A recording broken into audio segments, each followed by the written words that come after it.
Olá, shalom para você, muita paz para você e toda a sua família. Seja muito bem-vindo a mais uma porção semanal. Nós estamos aqui semanalmente mergulhando na palavra de Deus e observando o que ela tem para nós, para que a nossa vida seja transformada a cada instante. Então, mais uma vez, sejam muito bem-vindos à Escola da Bíblia de volta às Escrituras. E nessa semana, nós estamos estudando a porção Shemini, uma das porções mais impactantes de todo o livro de Levítico, né?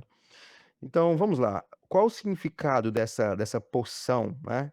Oitavo, ou o oitavo dia, né? Isso está representado lá em Levítico 9:1, logo no comecinho do capítulo 9. Ao oitavo dia, Moisés chamou Arão, seus filhos e os anciãos de Israel. Então está lá registrado, né, o oitavo dia. Agora, mas por que o texto destaca justamente o oitavo dia? Essa é a pergunta muito importante para a gente iniciar a nossa conversa nessa porção. Na Bíblia, o número 7 normalmente representa aquilo que está completo. E o oitavo dia simboliza um novo começo, uma nova etapa, né? Inaugurada por Deus, esse novo momento. Após 7 dias de consagração daqueles sacerdotes, chega o momento em que eles iniciam oficialmente os seus trabalhos, o seu ministério. Não é apenas o início de um trabalho, é o começo de uma nova fase da relação entre Deus e Israel. Isso é muito importante de deixar claro. E tem um momento que o fogo desce do céu, né? Depois que Arão oferece os sacrifícios conforme Deus havia ordenado, acontece esse episódio extraordinário que está registrado lá em Levítico 9, 23 e 24. Saiu fogo diante do Senhor e consumiu o holocausto. Está lá, registrado. Agora, observe comigo um detalhe impressionante. Até esse momento, o altar havia sido preparado cuidadosamente. Existia um procedimento, e esse procedimento ele foi preparado de forma cuidadosa. Os sacerdotes, a mão de obra, havia, haviam sido consagrados. Os animais sacrificados, mas estava faltando alguma coisa. Estava faltando algo. Somente Deus poderia acender aquele altar. O que significa? A verdadeira adoração não depende apenas de esforço humano. Ela depende da aprovação divina. Aquele fogo, ele não foi produzido pelo homem. Foi Deus quem respondeu. E é muito interessante que este princípio, ele permanece validado até hoje. Ninguém pode mudar. Deus deixou um plano eterno que não pode ser mudado por uma reunião em 2 horas. Deus deixou procedimentos validados que não podem ser alterados pela raça humana em poucas reuniões. Esse princípio permanece validado até hoje.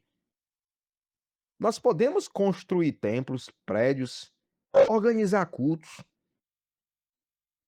criar projetos, preparar sermões, executar música com arranjos belíssimos, corais, músicas com excelência, mas não podemos esquecer, somente Deus pode manifestar a sua presença. O verdadeiro avivamento nunca é fabricado, ele é concedido pelo Senhor e não tem atalho, é uma via de regra, não é reforma, não é algum grupo de homens que estão querendo melhorar, não, não, só pode vir diante do Senhor. E agora eu lembro que alguns passos desses versículos, a gente já fala sobre Nadab e Abiú. Então, logo após um dos momentos mais gloriosos da história de Israel, nós encontramos um dos episódios mais solenes.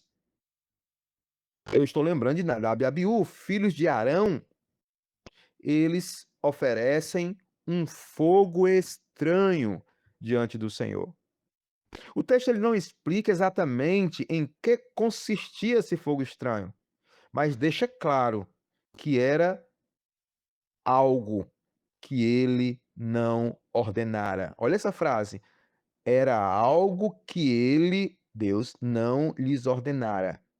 Perceba que o problema não era apenas o fogo, mas sim a obediência. Eles decidiram aproximar-se de Deus, segundo as suas próprias ideias, e não conforme a vontade revelada por ele. Essa narrativa, ela nos ensina que a sinceridade não substitui a obediência. Boas intenções não substituem fidelidade às escrituras, por mais que sejam boas. Existe uma diferença entre criatividade e inovação legítima e alterar aquilo que Deus estabeleceu para o culto. Deus, guarde isso, continua desejando ser adorado, segundo a sua palavra. Trocando isto em miúdos, boas ideias, né? Ideias criativas, por mais que sejam boas e criativas, se não estiverem pautadas na palavra de Deus, guarde-as para você. Porque o nosso Senhor, ele continua desejando ser adorado, segundo a sua palavra. Sereis santificado. Você lembra disso? Após a morte de Nadab e Abiú, Moisés declara uma frase extraordinária: mostrarei a minha santidade naqueles que se aproximam de mim. Meus queridos, essa talvez seja uma das frases mais profundas de Levítico. Quanto maior a responsabilidade espiritual, maior também a necessidade de santidade. Você buscar ser parecido com a natureza de Deus. Quem era Arão? Arão era um sumo sacerdote. Seus filhos haviam sido escolhidos para servir no altar. Mas, guarde isso também, posição nunca substitui a obediência. Privilégio nunca elimina responsabilidade. Quanto mais perto nós estamos da obra de Deus, maior deve ser o nosso compromisso com a sua vontade. Por isso, é necessário discernir entre o santo e o profano. E a gente vê isso lá no capítulo 10. Nós encontramos isso, um princípio fundamental. Deus declara que os sacerdotes deveriam ensinar o povo a distinguir.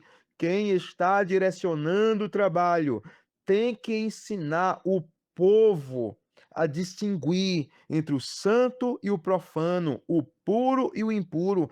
É isso que tem Levítico 10. Entre o santo e o profano, entre o puro e o impuro, é quem estiver à frente liderando deve ensinar o povo a fazer essa distinção. Nós vivemos em uma época em que muitas pessoas perderam essa capacidade. Tudo parece igual. Toda verdade parece relativa. Toda prática parece aceitável. Mas Deus continua estabelecendo diferenças. Nem tudo que é permitido convém. Nem tudo que emociona glorifica a Deus. Nem tudo que parece espiritual, realmente procede dele. A maturidade espiritual consiste justamente em desenvolver esse discernimento. Os alimentos puros e impuros, a gente viu isso lá no capítulo 11, você lembra a sua leitura? Quando a gente chega no capítulo 11, nós encontramos as conhecidas leis sobre os animais puros e impuros, e muitas pessoas perguntam por que Deus estabeleceu essa distinção? Além dos aspectos culturais, né, e sanitários existentes naquela época, existe um ensinamento espiritual muito importante, muito importante para a nossa época também. Israel deveria aprender que santidade envolve todas as áreas da vida, até aquilo que se coloca à mesa. Podia lembrar diariamente que aquele povo havia sido separado por Deus. É tanto que no final do capítulo, Deus resume tudo com uma declaração poderosa: sede santos, porque eu sou santo. Perceba, a santidade não nasce da tradição, nem da religião. Ela nasce do caráter de Deus. Nós buscamos a santidade porque pertencemos a um Deus santo. Olha que incrível. A gente não busca a santidade para cumprir uma tradição. Não, não. A gente busca a santidade porque nós pertencemos a um Deus santo. E na passagem paralela, lá em 2 Samuel, a gente viu algo sobre a Arca da Aliança. Lá na Haftará, nós encontramos outro episódio marcante sobre a questão da arca. Davi decide trazer a Arca da Aliança para Jerusalém. Olha, a intenção dele era excelente, né? Mas o método estava errado. Uzá tocou na arca para impedir que ela caísse. O que acontece com ele? Ele morre imediatamente. E muitos perguntam quando vê esse relato, mas ele não estava tentando ajudar? Sim, mas Deus já havia estabelecido como a arca deveria ser transportada. Olha que interessante. Novamente, nós encontramos o mesmo princípio de Levítico. Boas intenções não substituem a obediência.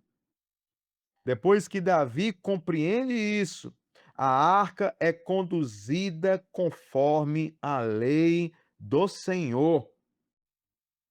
A alegria da presença de Deus nunca pode ser separada da reverência. E para concluir, em Marcos 14 também nós vemos sobre essa fidelidade, né? E essa fidelidade está em meio à prova nesse momento. O Evangelho de Marcos nos conduz aos últimos momentos antes da crucificação de Jesus.